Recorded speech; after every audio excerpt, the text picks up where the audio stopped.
Hey, what's up everybody, it's your boy Proftrof and we're back again with another set video.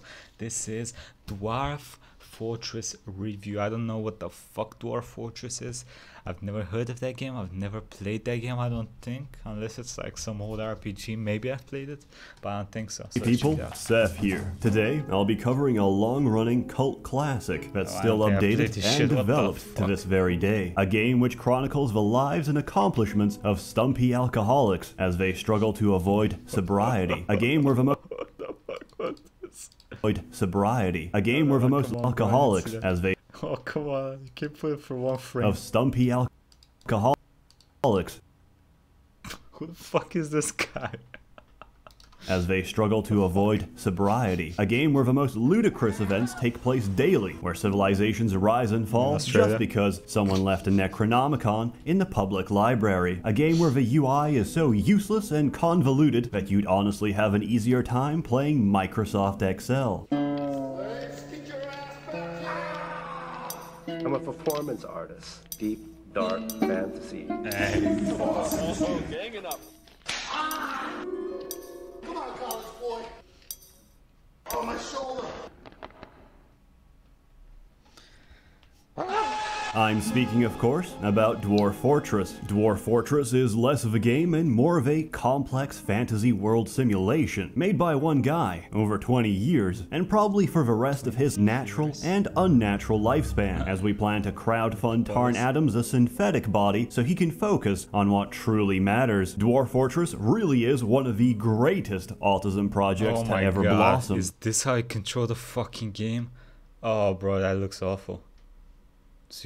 Oh my Fun fact, God, it's no, also the hardest game to run on PC. Even an i7 processor chokes and dies the moment you forget to sterilize your cats. If not for the ever-increasing technological demands of Dwarf Fortress, AMD and Intel would be bankrupt right now. To even begin playing Dwarf Fortress, you'll need some prescription medication, but more importantly, you'll need a world to play in. So, we create one, we set some parameters, and the game will then calculate 250 fucking years of history for this randomly generated world. And, depending on your computer, this may also take 250 years. Once the world is made, it's all yours. And like an abusive lover, she will caress and beat you senseless. And each time, you'll come back for more. There's two main game modes you can play in Dwarf Fortress. You can either choose to embark on distant lands and lead a fortress to ruin, or die horrifically in the pursuit of adventure. I wanna... wait.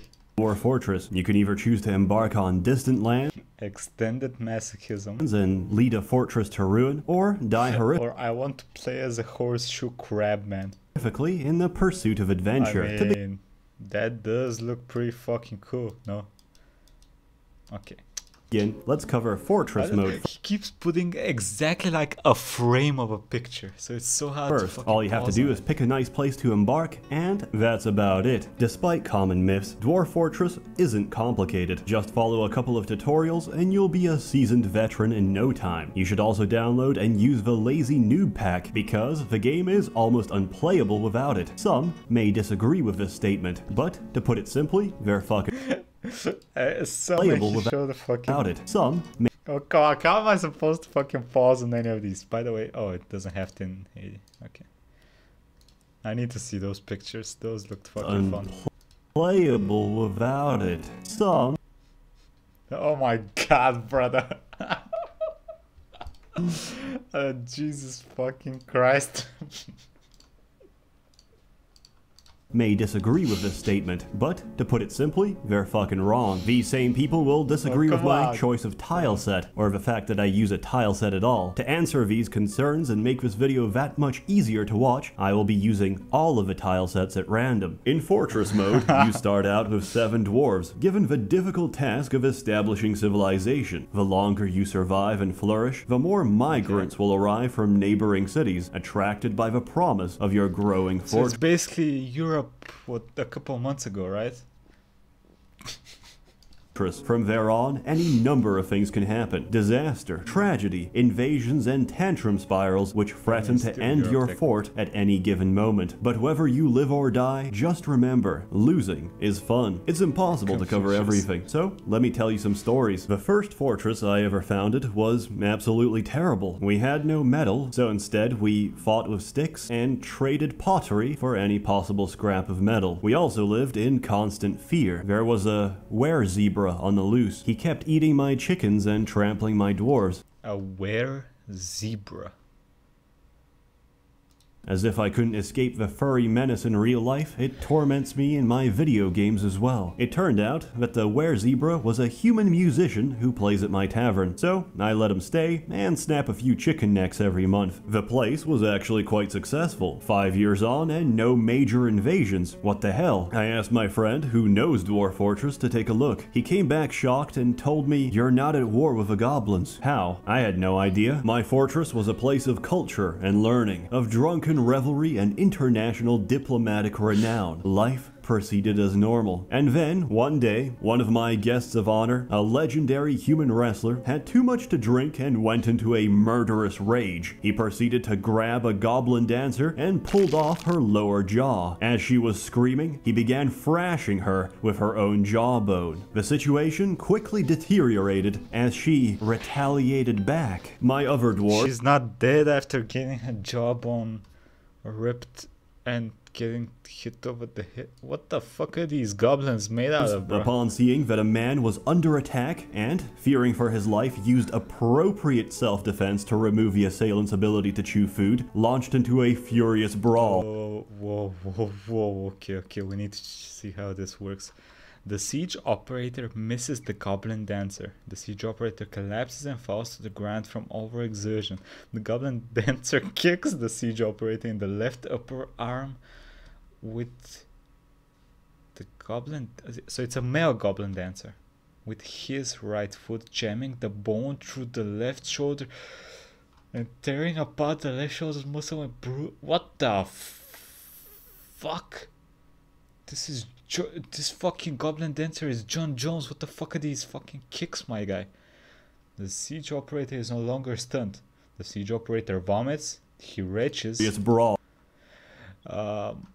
Then her right hand bruising the skin throughout the cloak. The goblin dancer punches the siege operator in the left lower leg with his left hand bruising the muscle throughout the... Okay. Then the siege operator charges. He collides with the dancer. The dancer is knocked over.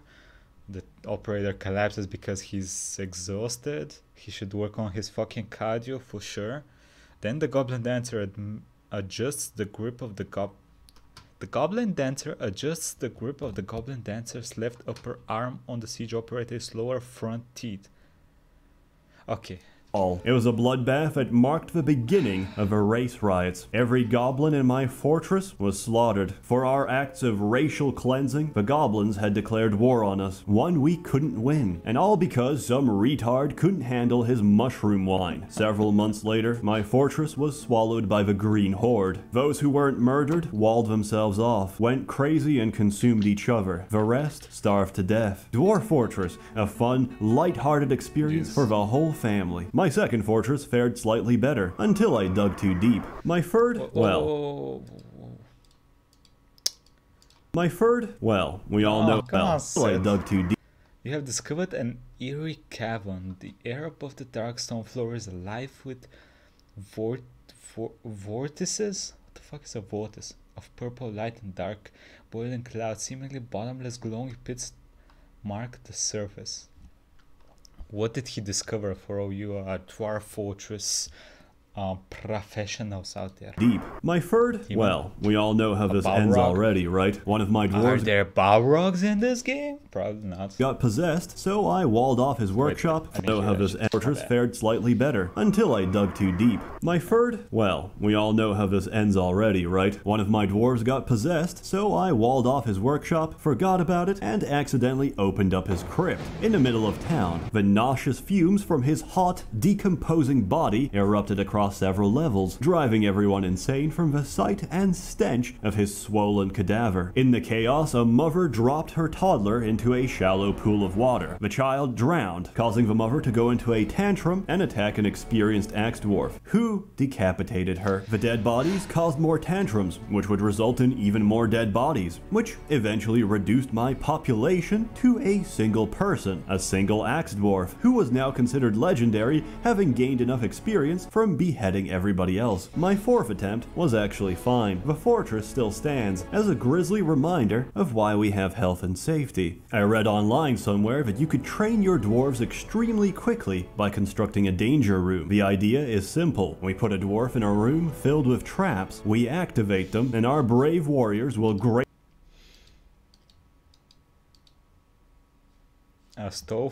that's ᚨᚱᚗ again. Who the fuck is this guy? We activate them, and our brave warriors will gracefully dodge and block every single one of them. But this process wasn't fast enough, so we replaced the traps with coins. We hit the lever, and 500 freshly minted coins would harmlessly ricochet at high speed across the room, turning our dwarves into professional soldiers instantly. However, it didn't work. 500 coins suddenly ricocheted at high speed and destroyed my dwarf's windpipe. Even the best surgeons available couldn't operate quick enough to restore oxygen supply. The cause of death was ruled to be asphyxiation by legal tender. Not to be dissuaded, I tried to optimize coin training. I made my men wear 5 layers of cotton around their necks. The results? Several women were now widows, and about a dozen men were now buried without a throat. It turns out coins are very dangerous. Attempt number 5, my current and final fortress. One day, I receive a notification. One of my master engravers had just sculpted a masterpiece on the dining room wall. I find the engraving and read the description. He just sculpted a Engraved on the wall is an exceptional design image of ᚨᚱᚗᛟᚲ, the dwarf, and ᚨᚱᚗᛟᚲ, the dwarf by ᚨᚱᚗᛟᚲ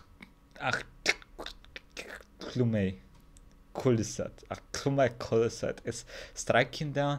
Okay, the author relates to the killing of ᚨᚱᚗᛟᚲ by in the mid-autumn of 261. A drawing of himself stabbing another dwarf, and soon after, he actually stabbed him. What an absolute lad. This was also about the time I decided to embark on a haunted biome, and my personal advice, don't do that. Nothing dies on a haunted biome. The moment you kill an animal, it gets back up. The moment you chop off a limb, it gets possessed and tries to choke you. Did you know this applies to shellfish and crustaceans as well? I didn't, but I've just lost a good fisherman to an undead pile of lobster shells. If all of this sounds like too much to handle, then you can play adventure mode instead. Adventure mode lets you design and control a single character that can interact with, influence, and shape. Oh shit, you didn't say that you can play as... That sounds so fucking interesting.